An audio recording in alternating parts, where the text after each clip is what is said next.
This is a video to explain my main home solar system. I built this system in 2010, almost 8 years ago. At the time, I was only aware of two systems that made hybrid inverters, Outback and Xantrex, now called Schneider Electric. There were other systems, but they were mainly either grid-tied or off-grid. I wanted a system that could do both. I decided on a Xantrex because it had everything in a single compact enclosure.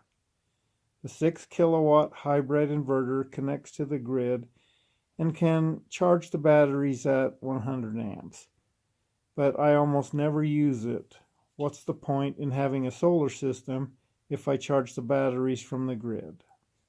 The system has 5.5 kilowatts of solar panels on top of pole mounts, 24 panels in all, 12 230 watt and 12 225 watt. I used top of pole mounts because I really didn't have a side of my roof that faces south. The panels run cooler, generating more energy, and I wanted to be able to adjust the angle of the panels easily. I'm glad I did. When the angle of the sun gets 20 degrees or more out, tilting the panels up or down, depending on the season, can give me about 300 watts more of energy, and it only takes 10 minutes to adjust their tilt. I have a neighbor that has 12 solar panels on his roof. His system doesn't produce nearly as much energy as one of my solar chargers with 12 panels. When my panels were new, they could produce up to 42 kilowatt hours of energy a day. Now that they are almost 8 years old, about 38 kilowatt hours is the maximum. I have two MPPT 60 amp 150 volt solar chargers with a maximum of 3,500 watts input each. When my system was new, they could charge the batteries at just over 5.5 kilowatts when it was very cold outside. Now a little over 5 kilowatts when it's cold, and about 45 to 48 kilowatts normally, depending on if it's summer or winter. When I first built my system, I started with 8 435 amp hour Trojan L16 lead acid batteries. I was told they should last up to 7 years. They didn't. I heard rumors that a software bug in the inverter allowed the batteries to charge too quickly.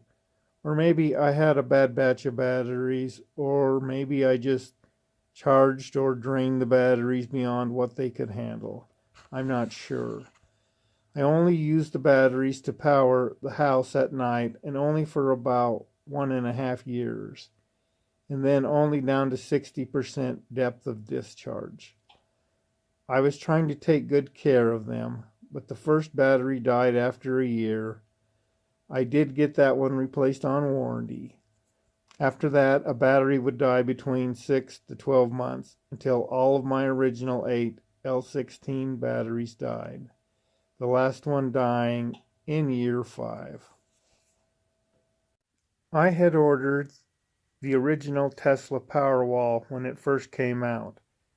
I never heard anything, which is probably good considering the new Powerwall 2 is much better.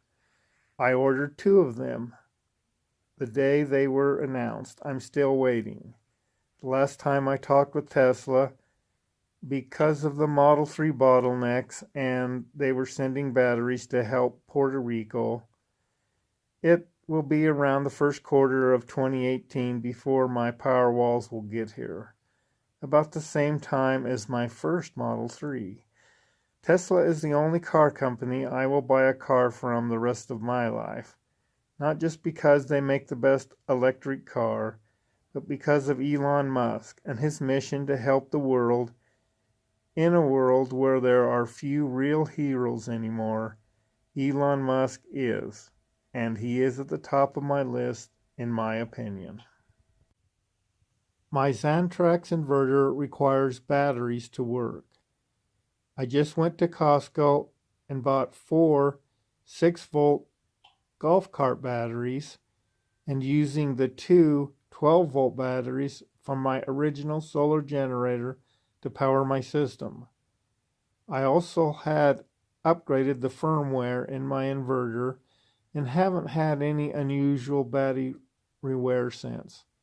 I don't use the batteries to power the house as they don't have much energy, but they can still power the house for a couple of hours in case of grid power failure. Last summer, when it was warm, I tested the batteries and they could still power my well pump, which is one of the reasons I wanted a solar backup system. If I don't have power, I don't have water. A few months ago, I tested the batteries again when it was starting to get cold. The batteries could power light loads, but as soon as the water pump turned on, the inverter had a low voltage warning and switched back to grid power. So the batteries were starting to get weak and couldn't run my well pump after almost 2.5 years. I didn't expect over 3 years out of these batteries anyway. I had some 80 amp hour lithium iron phosphate batteries that I was thinking about using in my solar generator, but they were too heavy. So I decided to use 16 of them for my main solar system. But the Xantrex inverter wasn't designed to use lithium batteries. However, it did have a custom setting which allowed me to set the high and low voltages where the lithium batteries would work. I still needed a way to balance the batteries, so I added a balancing system to the batteries. I put the batteries in a cooler to keep the batteries from getting below freezing. You can put a load on them below freezing, but it could damage them charging below that. It seems to work great. My garage won't usually get below freezing in the winter, but it can. These batteries have about 4 kilowatt hours of energy. Not a lot, but I will use them when the grid fails.